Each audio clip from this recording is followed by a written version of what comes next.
안녕하세요. 저는 20대 여대생입니다. 오늘 제 인생의 절반 이상을 따라다녔던 지겹도록 반복되던 풍경에 대해 이야기하려 합니다. 바로 저희 집 제사 이야기입니다. 그리고 그 제사로 인해 20년 넘게 고통받아온 제 어머니의 이야기입니다. 저희 아버지는 5남매의 장남이십니다. 위로 누나 셋, 아래로 남동생 하나. 형제가 많다는 건 제사 준비를 나눠서 할 수 있다는 뜻이겠죠. 하지만 우리 집안의 모든 제사는 오직 저희 엄마 혼자 감당하셨습니다. 1년에 6번. 무려 20년이 넘는 시간 동안 저희 집 제사 풍경은 늘 이랬습니다. 제사 이틀 전부터 엄마는 혼자 전쟁을 시작하십니다. 시장에서 그 많은 식재료들을 사오시고 씻고 다듬고 튀기고 지지고 볶고 새벽까지 이어지는 노동에 엄마의 허리는 굽어갔습니다. 저도 초등학교 때부터 엄마를 도왔지만 제가 없을 땐 오롯이 엄마 혼자셨습니다. 그렇게 음식들이 제법 쌓일 때쯤 손님들이 도착합니다. 3명의 고모들입니다. 어휴, 아직도 하고 있어? 돕겠다는 말 대신 불만 섞인 잔소리 몇 마디를 던지고는 TV 앞에 모여 엉덩이를 붙이고 앉습니다. 그리고 또 다른 불청객, 작은 아빠네 가족은 늘 제사 전날에야 연락이 옵니다. 작은 아빠 핑계대는 목소리 아이고 형님. 잔업이 생겨서 상갓집에 가야 해서. 그렇게 핑계를 대며 자기들만 쏙 빠지고 아이들만 보냅니다. 어쩌다 한 번 와도 꼭 늦어요. 작은 엄마는 일할 생각조차 없어 보이는 치렁치렁한 드레스를 입고 나타나 형님 죄송해요. 요즘 일이 바빠서요. 라고 말합니다. 고모들과 작은 아빠네가 돌아갈 때까지 엄마는 쉴 새 없이 종종 걸음으로 일하셨습니다.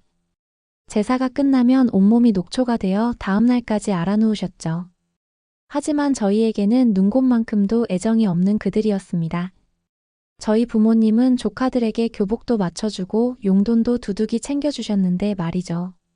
특히 형편이 어려운 작은 아빠네 사촌 동생 학원비까지 저희 집에서 대줬습니다. 그런데 그들은 제 나이조차 제대로 알지 못했습니다. 영신이 너도 이제 대학 가니까 철 좀 들어라. 고모, 저 졸업반인데요. 고모 어휴, 벌써 그렇게 됐나? 아, 지겨워. 주머니에서 용돈 한 번 꺼내는 걸 보기가 하늘의 별 따기였습니다. 아유, 지갑을 안 갖고 왔네. 아, 다음에 줄게, 다음에. 한 번은 제사상에 올릴 곶감을 깜빡하셔서 둘째 고모에게 부탁한 적이 있었습니다. 웬일로 곶감 한 박스를 사오셨길래 아무 생각 없이 좋아하는 곶감을 실컷 먹었습니다. 그때 고모가 헐레벌떡 달려오더니 야, 제사상엔 6개만 올리면 돼. 나머지는 내가 가져간다. 그리고 남은 곶감을 후다닥 챙겨갔습니다. 주정뱅이 첫째 고모는 늘 술에 취해 아빠를 가스라이팅 했습니다. 영식아, 누나 환갑인데 금반지는 언제 해줄 거야? 작은 아빠는 돈이 필요할 때마다 스스럼 없이 찾아왔습니다. 이미 여러 번 돈을 빌려주셨던 아빠는 그날은 단호하게 거절하셨습니다. 그러자 고모들이 단체로 아빠를 쥐잡듯이 잡았습니다. 저 새끼가 저럴 줄 알았다니깐? 야, 네가 집 받은 건 생각 안 하냐? 그렇게 아빠의 형제들은 아빠를 호구로 생각했습니다. 하지만 아빠는 자신의 형제들에게 싫은 소리 한 번 못 하셨고 엄마는 그런 아빠 때문에 화병까지 얻으셨습니다. 그러다 드디어 사건이 터졌습니다. 제사 전날 엄마가 심하게 아프셨습니다. 처음으로 둘째 고모에게 제사를 부탁했습니다. 아빠는 장 본 재료를 들고 고모의 집으로 가셨습니다.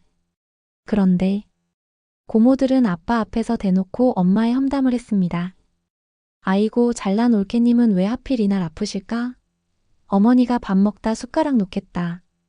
그 순간 아빠는 처음으로 버럭 소리를 지르셨습니다. 누나들 너무한 거 아니요?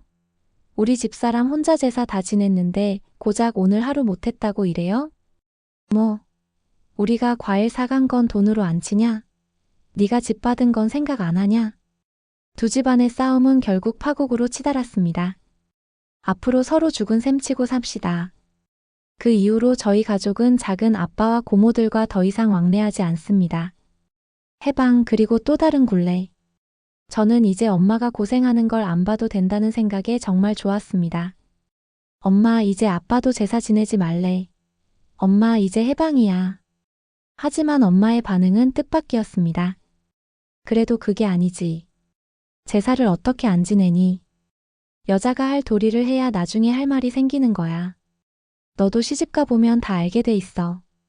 매일 제사에 진저리를 치던 엄마가 왜 이제 와서 제사를 놓지 못하는 걸까요? 20년 넘게 제사 지겨워 죽겠다는 말을 입에 달고 살던 엄마가. 저는 엄마의 푸념도 한탄도 더는 듣고 싶지 않습니다. 그냥 제사 지내는 돈 모아 다 같이 여행이나 다니며 쉬고 싶습니다. 엄마는 대체 왜 이 마당에 제사를 놓지 못하는 걸까요? 그 이유를 저는 아직도 알 수 없습니다.